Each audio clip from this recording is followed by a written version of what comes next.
One thing leads to another. Not every week, but most weeks. As I should have seen that coming. The top part of the hot cross bun got stuck in the toaster. Q digging around with a knife while sighing. It was just after remembering that you're meant to turn the toaster off before doing this, and I heard the voice behind me. Oh, those smell nice. And freeze. I know that voice. I sigh again. This time in resignation. I turn. Great. The horse is back. For some time now, I've been getting visits from a magical horse, you see. A perfectly pleasant, broadly polite magical horse, yes, but a magical horse all the same, just showing up to revel in my hospitality. Typically on Fridays, though not every Friday and not exclusively Fridays either, so I couldn't get complacent. They're hot cross buns, I said, returning to my digging. This particular bun proving recalcitrant. The first time she had appeared, I had been understandably unsettled. The sudden arrival of a horse was always a cause for concern. And if that horse could smile at you, and talk, and ask for tea, well, take that concern and double it. Hell, I mean triple it. Why limit yourself? Why not have a seance? Why not go mad?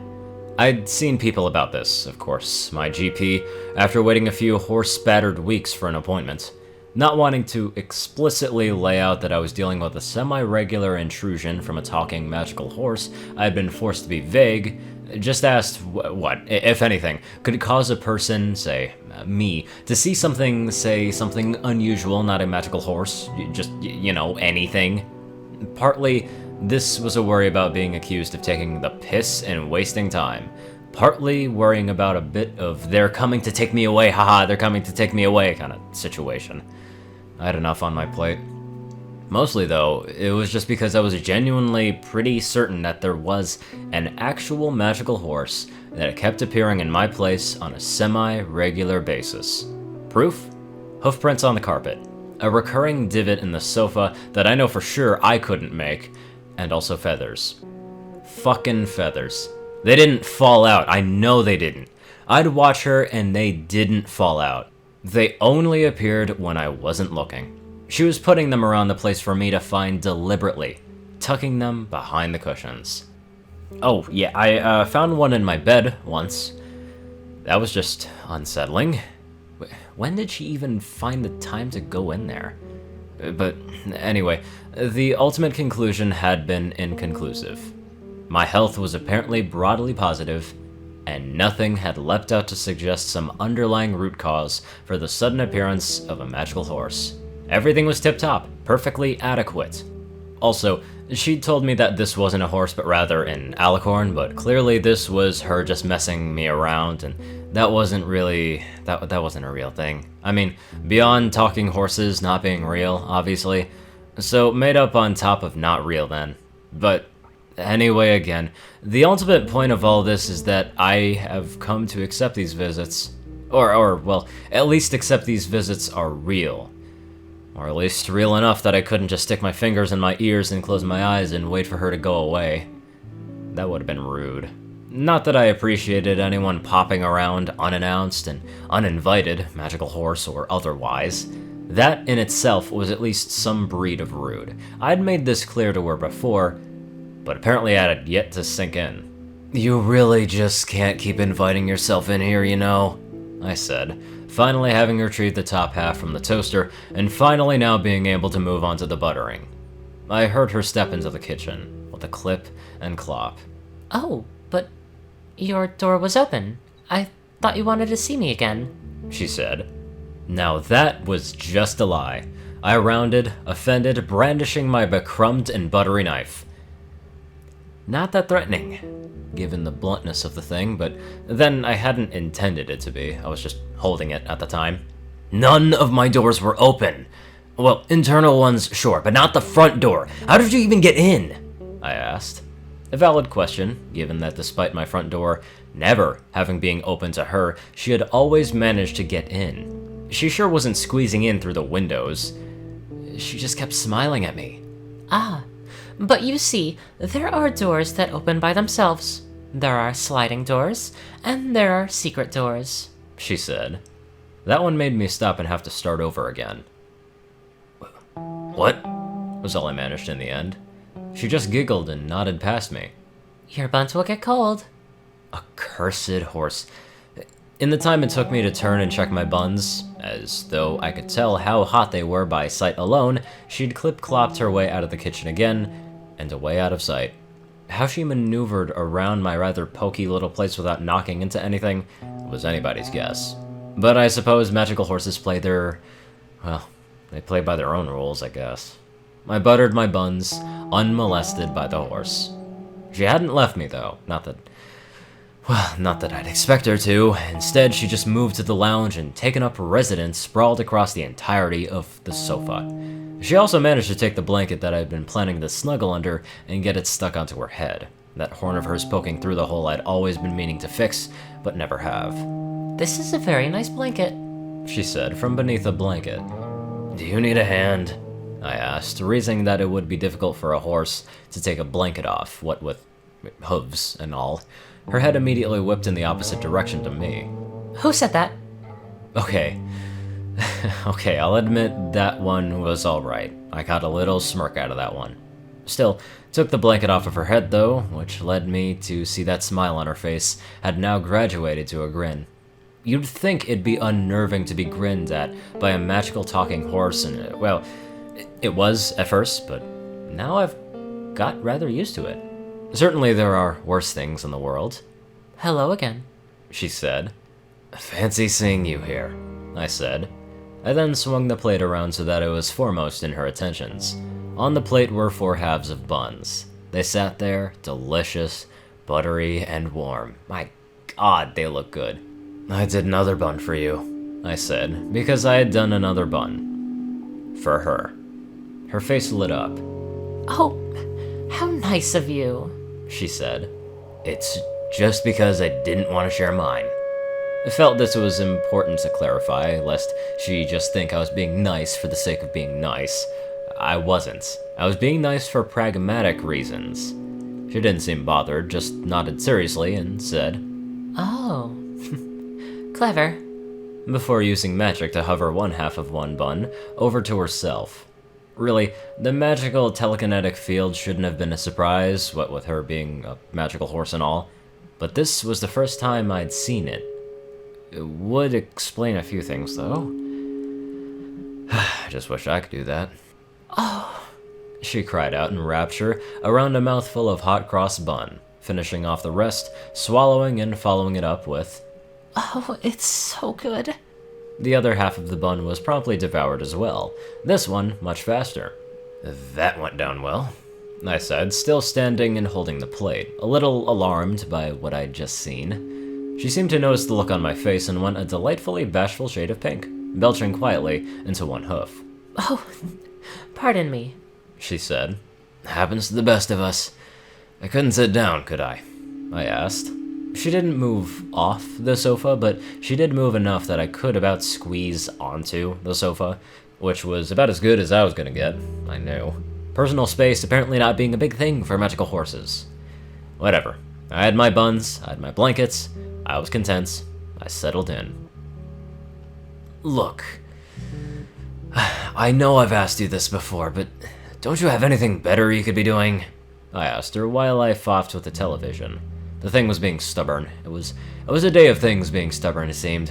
Buns, televisions, horses refusing to get off sofas. Stubborn. Presently? No. Why? Do you want me to leave? She asked, fluttering lashes at me with a deliberate intent. Not that she needed to stoop to such tactics. Saying yes would have been rude. Bloody guess. It's like trying to take the last biscuit. No, it's fine. It's just... It just seems like you would have something more important you could be doing. Didn't you say you were a queen? I asked. This had come up at least once prior to this point, and I'd rolled with it. I mean, just why not, right? Magical horse? Why not go that bit further and be a magical horse queen too? Princess, she corrected. Sorry, magical horse princess. Right. It just seems like you could be doing more important things than hogging my sofa and scoffing my buns, I said. That got another giggle. Good. I'd been angling for that one. Oh, I've had a day of importance. Now it's time for quiet, She said, stretching a little and melting more across the sofa. Fair enough answer. Kinda like my day, actually. Only my day had been stupid and not important, but that was as good a reason for quiet in my book, so fair's fair. I nodded. The television continued to be stubborn, and I had to get up, go over, turn it properly off and on again, and then sit back down. Why me? I asked, once I'd done all that. That is a very human question to ask. Why you? Why us, for that matter? Why anything? Because this moment simply is. Have you ever seen bugs trapped in amber? She asked. I looked at her sideways. It looked like she was biting her tongue. I haven't, and I know where you're cribbing this from. Have you been at my bookshelf? Definitely biting her tongue now, and almost glancing past me towards said bookshelf. I might have borrowed one or two for a friend, She said hurriedly. That old chestnut, huh? Think I was born yesterday, horse? Uh-huh. And did your friends enjoy them? I asked. She did, actually. Then I read them too. Alright, direct answer. Maybe she hadn't been messing with me to start with. Maybe she did have a friend. Suppose she did seem at least a little friendly, so it wasn't wholly outside the realm of possibility. Fancy that. And did you enjoy them? I asked. I did. That one was, perhaps a little modulant in parts, but overall enjoyable, She said. Couldn't argue with her on that one. And I suppose I should be angrier at the interloping magical horse for just helping herself to my books, for her as yet to be confirmed friend or otherwise. But really, I just can't muster the energy to do it. Out of all the things that could be going wrong in life, this hardly ranks, and cranking my neck to look at my bookshelf, what was borrowed had been returned anyway. So, there was no harm. Well, I'm glad to hear it. Though perhaps ask next time. I know they say it's easier to beg forgiveness, but I am quite open to sharing, I said, a token nod towards reproach. Of course. Very rude of me in retrospect. I can only apologize. It's alright. So it goes. At this point, the television finally remembered that it was supposed to be working and, well, started working. Hurrah! Things could move forward. Well, barring one thing. The big, warm, soft thing I was doing my best not to lean against too much. As much as I appreciate company, I said, despite not appreciating most other company all that much. This had put rather a kink in my plans for the evening, you showing up again. Has it? How so? She asked. Well, I'd been planning on watching The Crystal Maze and falling asleep on the sofa here, but you're on the sofa now, so I can't do that. It seemed pretty obvious to me. The sofa was currently at maximum capacity with no leeway for napping, and I sure wasn't sleeping sitting up. Doubly so, perched on the edge as I was, clutching my buns. From the corner of my eye, I watched her tap one of those golden shod hooves against her chin. Such bling. Surely gold wasn't a choice for horseshoes, what with it being so soft and heavy. Then again, magic. Probably magic. You could always fall asleep on me, She suggested eventually. I had to put my buns down, having just been about to take my first bite, damn it, and I looked at her for that one, to gauge how serious she was. Not an expert at curiously non-horse-like horse faces, but she looked pretty sincere. Really? I asked, not in an earnest, oh, can I please sort of way, but more of a, you are having me on, getting serious sort of way. She looked a little wounded at that, which made me feel bad. I hadn't meant it unkindly, she's just a randomly occurring magical horse, not a pillow. I felt I should make this clear. Well, you're not a pillow, I said. It had sounded better in my head, but at least she stopped looking mildly hurt. What a charming thing to say, but really, feel free. I dare say you might find me quite comfortable, and I honestly don't mind. I may even drift off myself. Who knows? I really did find myself considering the offer presented to me. Rather than conking out the sofa on my own, Why not just instead conk on top of the magical horse princess who shows up at mine every so often? Her with magical hair, magical wings, magical horn, and magical crown? Why not just have a snooze on her? After all, she is warm and soft, so... well, why not? It spoke volumes of how sleepy I must have been to start with, that all of it sounded very tempting indeed. I'm trying to come up with a reason to say no, but I'm just too tired, I said. She was now back to smiling, that ever-warm smile of hers, lifting a wing. Well then, she said. I'd say you definitely need some sleep, don't you? Christ. Anything for an easy life. With a bit of shifting, I got into an alarmingly comfortable position, resting against her and her wing, with a quite frankly unnatural degree of dexterity and strength wrapped over me like a superior feathery, though also not, figure that one out, blanket. It too was lovely and soft and warm. I better not wake up to find you hiding more of those feathers, I said, stifling a yawn. You have my word, she said softly. I did yawn then, it slipped out. Good, I said, and with my last ounce of energy, I got Crystal Maze actually going. Sometime later, no idea how long later, I drifted back to consciousness in a broad, generally groggy sense. Opening one bleary eye, I looked around. I saw the wing still wrapped around me, that's fine. Saw the television had turned itself off, also fine. Saw an empty plate. Empty plate. Wait. You ate my buns, I said, opening the other eye just to make sure. The wing pulled further up and pulled me into the warmth of her even more. Shh. You're imagining things. Go back to sleep, she said. I yawned. Couldn't really help myself. I just closed my eyes again. No. I'm gonna get you for this, I swear. I swore. I think I heard her giggle, but I was falling asleep at the time, so I couldn't really be sure. Oh, that was just incredibly sweet, and very funny too. I'd like to give a very special thank you to my brilliant donators, by the way.